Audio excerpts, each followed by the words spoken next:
Hi everyone, it's Connie. It's been a hot minute because I took a few weeks just to catch up on the Oscar nominations and watch all the Best Picture nominees. I really procrastinated with that one, but luckily a lot of theaters near me were showing these films, so, I got lucky there. The only one I didn't end up watching was The Substance, and you know what? That was like a personal choice. I can't stomach body horror, and so I know The Substance would be a hard watch for me.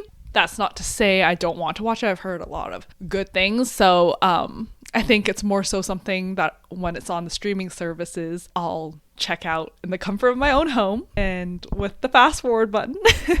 Everything else, all 9 other movies I've watched, and I'm ready to share my thoughts. And also, by the time this comes out, the Oscars will be like a week away. I also want to share some of my predictions for the major Oscar categories for who I think will win.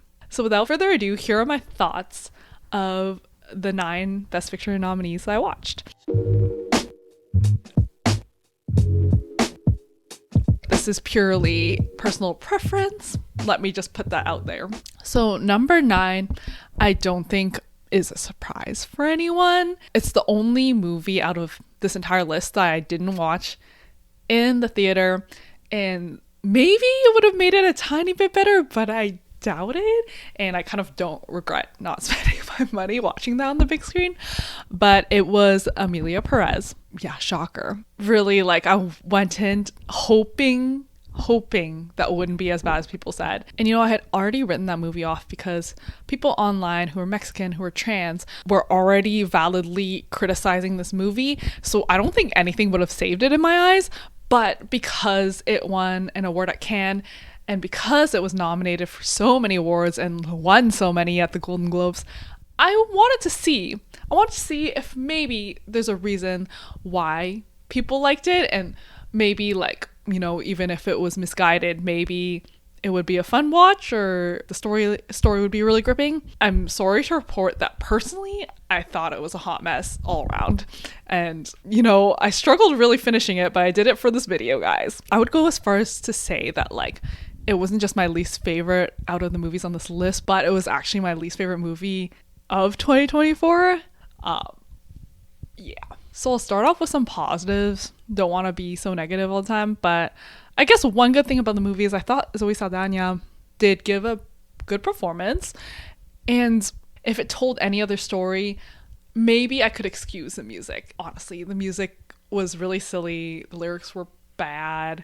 But in another context, maybe that could have been campy. It wasn't your typical show tune type musical. If it was executed properly, I would have thought it could have been a fun time, musical-wise. In terms of my thoughts, so for those who don't know, Emilia Perez is set in Mexico, and it's about a drug cartel leader who enlists the help of a lawyer, which I honestly don't know why you need a lawyer for this, but she enlists the help of a lawyer to figure out a way for her to transition to being female. Mild spoiler warning. After her sex change surgery, she fakes her death so that her family doesn't know that she's not actually dead, so she can live her life as a woman and not a drug cartel leader. The movie, even from my perspective, felt very under-researched and offensive. Even subject matter aside, I thought it felt really choppy. The editing choices were, I think, supposed to be artsy, but it just felt a little bit silly. There were a lot of fade to blacks, and there were a lot of scenes that I just couldn't see the purpose. That vaginoplasty song that literally plagued the internet, and everyone was laughing at it. Yeah, that song, that whole scene, I did not understand the point besides teaching the basics of what happens during a sex change surgery. They literally fly to Thailand, sing that song, fly back. Amelia's character didn't even go there for her surgery. It did nothing for the story. It was a 3-minute scene. I don't know. Questionable. And also, being picky here, I hated the color grading, absolutely despised. It looked like it was just entirely filmed in a club with the purple lighting, and I don't know, Honora did that well, and I think Emilia Perez did not. But if you somehow like enjoyed parts of Emilia Perez, I'd actually like to hear what you liked about it so I can understand why. So yeah, those are my thoughts on Emilia Perez. Moving on, now know that we're reaching good movie territory. So at number 8, we have A Complete Unknown. And I thought this was a really strong biopic, and I really enjoyed it. I had a great time, and I didn't grow up in the age of Bob Dylan. And guess what? Like, after I watched the movie, I went home and like went on his Wikipedia and was just reading his entire life story. And I now have a lot of Bob Dylan songs downloaded on Spotify too. So, I fell down that rabbit hole, and that's a win for that movie, I think. Like, if it can convince people to really engage with the artist or whoever they're telling the story about, that means they did a good job. So yeah, it was a strong biopic. I also thought Timothée Chalamet was phenomenal. Like, if we think back to other biopics, let's take Bohemian Rhapsody as an example. Rami Malek was not super well known before that. Like, I think that was his, correct me if I'm wrong, but I think that's like one of his first major roles. And so when I watched that movie, I thought like he really looked like Freddie Mercury, and like I was convinced, but with really well-known actors such as Timmy, I've literally watched like so many movies with Timothée Chalamet in it. When the movie first started, like, it was a little jarring because I was like, that's Timothée Chalamet on my screen, and not, how can that be Bob Dylan? He did such a good job that I think like, a few minutes in, I was already convinced that he was Bob Dylan, and I didn't really think much of it from that point onwards. To me, that just speaks to how well Timmy acted and how hard he worked on that role. I think it was also like just a very interesting story to tell, and the backdrop of the movie very much covered the political turmoil and civil rights movements of that time. So it was a very interesting setting. I also love biopics centered around music personally. I think I saw some people complaining that there was too much music, but I like myself a good concert in the middle of a movie, so that was a lot of fun. In terms of what I didn't like too much, I would just say it doesn't really set itself apart from other biopics. Like, it didn't feel revolutionary or anything, which isn't a big deal, right? Like, but I'm just talking about this from like a best picture perspective. I also just wish there's a bit more depth to it. Like, I think it explored Bob Dylan's like struggles with his art history and like artistic decisions, and like also like some emotional turmoil, but I didn't think it touched on much more than that, which is fine. But that's just, I just felt it was a little bit flat, and sometimes the pacing was a little slow too. But overall, had an amazing time with this movie, and I also understand now why Bob Dylan won a Nobel Prize for Literature, because that's a genius songwriter right there. Next, at number 7, we've reached a new tier where I think any of these movies from here on out, if they win Best Picture, I will be like very happy for them. Like, 2024 to me was a really strong year for movies. I would say it was strange in that like I didn't have too many like 5-star perfect movies, but I had like a lot of the movies touched me and felt really fresh. So if any of them won Best Picture, I would totally be happy with that. So at number 7 is Nickel Boys, and to me now, like, I'm rethinking this a bit. I feel like I put it a bit low, but maybe that's just how good the other movies are. Nickel Boys felt monumental almost. You know the saying, like, style over substance, when something is like too much focused on the stylistic elements. I think this one is like equal parts style and equal parts substance. Like, they had heaps of both. The director took a lot of risks and filmed the whole movie in first person POV. So for those who don't know, Nickel Boys is about a boy who gets sent to a correctional school, and it's based on a true story, and there's a lot of abuse happening and like racism happening in that school, and worse, that I don't want to really spoil. The level of detail the director put into this movie was astounding to me. Like, it was so cool.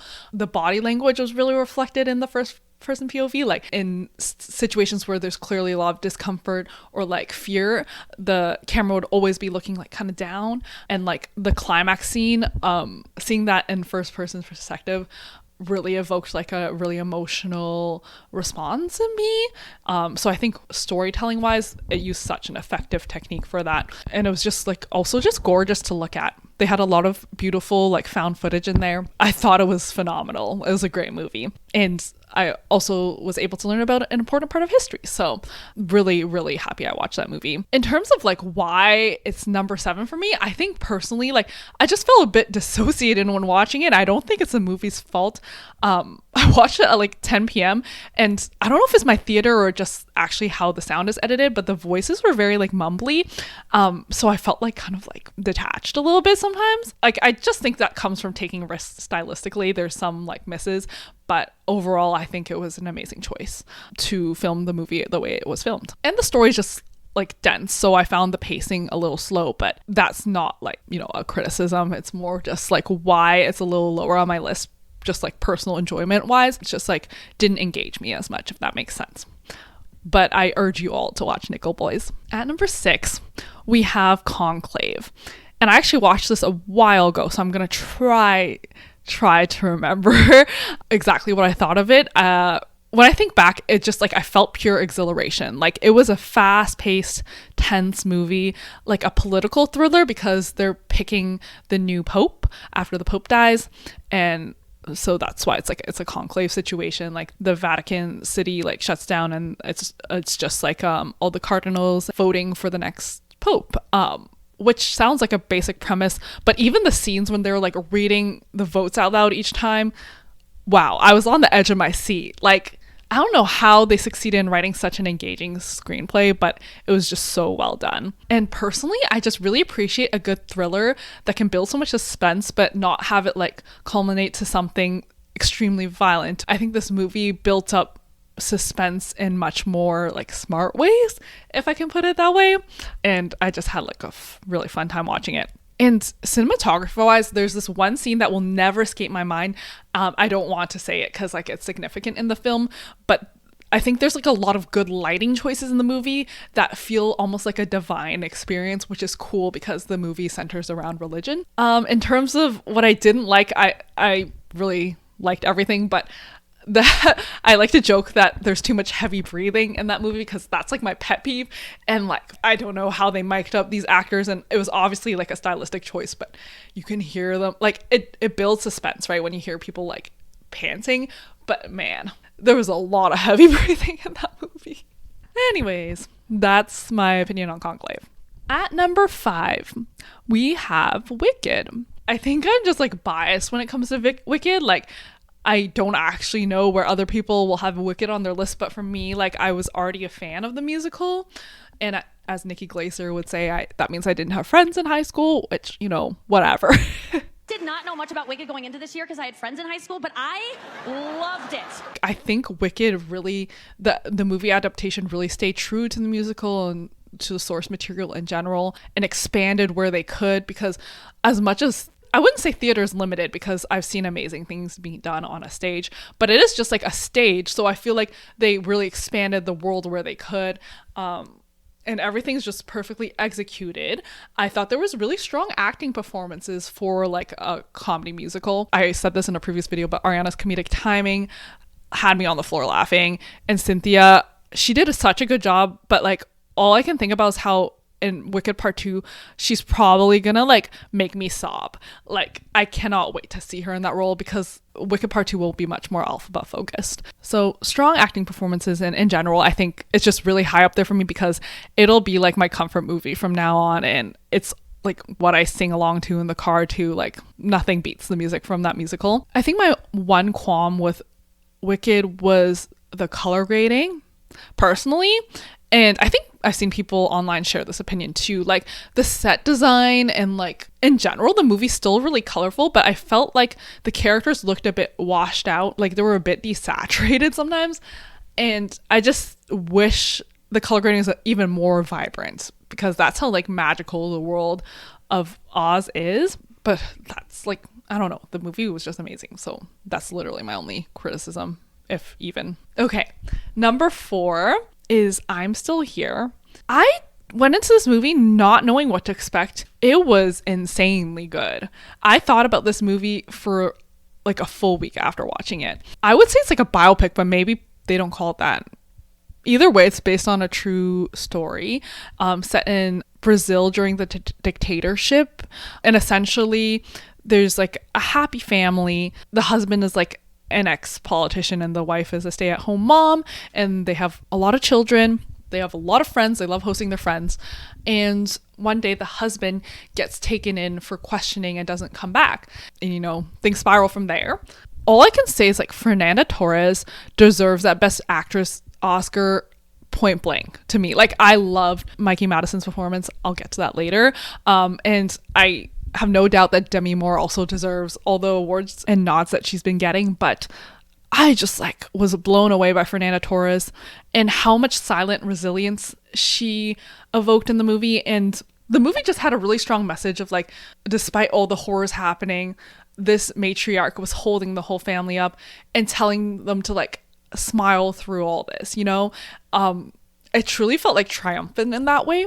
And at the same time, I think it really opened my eyes. Like, sometimes I take my like living situation for granted, and it just like is one of those movies that makes me realize my privilege, because this is based off a true story, and they did such a good job like introducing the happy family at the start and like making you fall in love with them. So it hit so much harder when everything spun out of control due to the politics of the time. So like things in that kind of political climate, like it shows how much can change in like 1 second. So I'm just like thankful to be living in situations that, you know, I wouldn't be scared of that happening. Just like evoke such strong emotions for me. And I was really happy to have like existed at the same time as this movie. So that's what I think about I'm Still Here.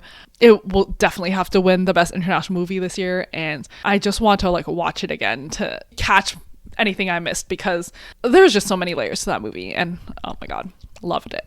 Okay, we've now reached the top 3, and at number 3 I have Anora. I just talked about Mikey Madison because she was so electric in this movie. This girl like fully embodied her character and must have like done so much work to perfect this role, from her accent to like learning how to dance. Like, I'm beyond impressed. And she's so young too, so I can't wait to see like where her career goes from here. That's just like me rambling about Mikey Madison. I haven't even explained what the movie is about. So Anora is about Anora. She's a sex worker, and she meets this rich young Russian boy at her club after she dances for him and everything. And they start having a relationship, and from there like shenanigans ensue because he's quite rebellious and does like things very impulsively, but I don't really want to expand more than that. I thought this movie, first of all, like Sean Baker is quickly becoming one of my favorite directors. I think Florida Project might be one of my favorite movies ever. And he's just like has a knack for writing like the most perfect script, and writing like he writes like long scenes well, if that makes sense. Like, there's extended scenes in his movies that like have just so much energy, and it never feels like it's dragging. With that all said, like I think the last scene of the movie was spectacularly written, and I'll be thinking about it for a long time because of the emotional depth and like how well it like encapsulates the themes of the whole movie. So yeah, it was like a near perfect movie for me. And laugh out loud funny too. I forgot to mention that. Like, I was cackling throughout the movie, even though it had like such a serious and melancholic theme to it. I had such a good time with Anora. Okay, my camera just died, so if the angle's a little different, that's why. It's been a day. Anyways, I think we were at number 2, so that's The Brutalist for me. I'm not gonna lie, I was wary going into The Brutalist because it was such a long movie, 3 hours and 40 minutes. While I totally agree that sometimes movies need to be that long, it was just a little daunting and the subject matter sounded dense, so I just like was wary. But I had the most fun time at this movie. I think they should really bring intermissions back, because you have the time to, you know, take a bathroom break, and I purchased some more popcorn. Like, it was a really fun movie going experience. And The Brutus ranks so high because I never felt like this movie was too long. It never dragged. It was a slow paced movie, but somehow like every scene seemed so necessary, and like it just felt action-packed in a way for that reason. To backtrack a bit, The Brutalist was about an immigrant from Hungary after the Holocaust. So he was a Holocaust survivor, and he was just came to America. His background was in architecture, and he's just starting anew. And the movie really just shows the struggles of being an immigrant in that era, And even if you think you're rebuilding a new life, there's a lot of setbacks there and a lot of people that won't welcome you. So yeah, that's what The Brutalist is about. And it was just amazing to me after I watched this movie to learn that this was all filmed on $10 million, which is such a low budget for this scale of movie. Like it was the most visually stunning movie I've seen all year. There were so many grand structures they had to make because the movie is focused on architecture and there's a lot of changes in setting. Like I just don't understand how they filmed this with $10 million and also in limited time. I forget how long it took them to film, but it was really quick. So it was just amazing to me. Adrien Brody, despite the AI controversy, I think gave a lifetime performance, and I would totally be happy to see him win Best Actor. Felicity Jones too was phenomenal in this movie, but Adrien Brody really stood out. And I think the movie was really complex emotionally, that he was portraying like 4 or 5 conflicting emotions at once. And I'm like, how does this guy do it? The score was also probably the best score of the year. And I felt like a renewed sense of love for the movies after watching it. So that's why it's so high up my list. And finally, at number 1, the best picture in my heart, even though I don't think it'll win, is Dune Part 2. I watched Dune when it first came out, so it's been a long time since I watched this movie, yet it still stands out the most to me, and nothing really topped it in the year. And I'm really upset that Denis Villeneuve didn't get an Oscar nomination in the Best Director category. I think that's like a crazy snub. So people say Dune is impossible to adapt, right? And I haven't read the book, but just by watching the movie, it just feels like this shouldn't have been able to be filmed, but it was. Like, I can't imagine the amount of work it took. And there's certain scenes in the movie that felt like a religious experience to me. So like the sandworm scene where he rides a sandworm, I felt like I was going to jump out of my seat at that point in the movie because of how like bigger than all of us it felt. It's so hard to describe. I just like Dune all put together, and with the message being so important in a time like this, I just wish like it could get all the accolades. If you haven't already seen it, that's sad because it's not really showing in theaters very often anymore. But if you ever get the chance to see it on the big screen, I highly recommend it. And if you haven't seen it at all, just watch it. Just stream it now. Like, definitely my favorite movie of the year. Hands down. Okay, so my camera died again because I have zero patience right now. I'm trying to finish this before dinner and I'm hungry. So I'm clearly not charging the battery as long as it should be. But to wrap things up, I do want to go through my Oscar predictions. So in terms of Best Picture, I think based on who's been awarded so far, I think it's going to Anora, and deservedly so. In terms of Best Director, I think Brady Corbet should get that one. He did so much with so little time and money, and the whole movie kind of felt like a love letter to cinema. It was just like filled with passion, and I just think that the Academy will probably award that. In terms of Best Lead Actor, I think Adrien Brody will take that one, like I said. And Best Lead Actress, I put down Fernanda Torres for this one because I want to manifest it, but I think it's very likely either to be Demi Moore or Mikey Madison. So those are the predictions I wanted to make. My battery light is flashing again, so I'm gonna rush this goodbye. Everyone enjoy the Oscars. 2024 was such a good year of movies, so please watch all the Best Picture nominations. You won't be disappointed, and please share with me in the comments the movies you enjoyed the most. That's it for now. Thanks so much for watching, and until the next video, bye.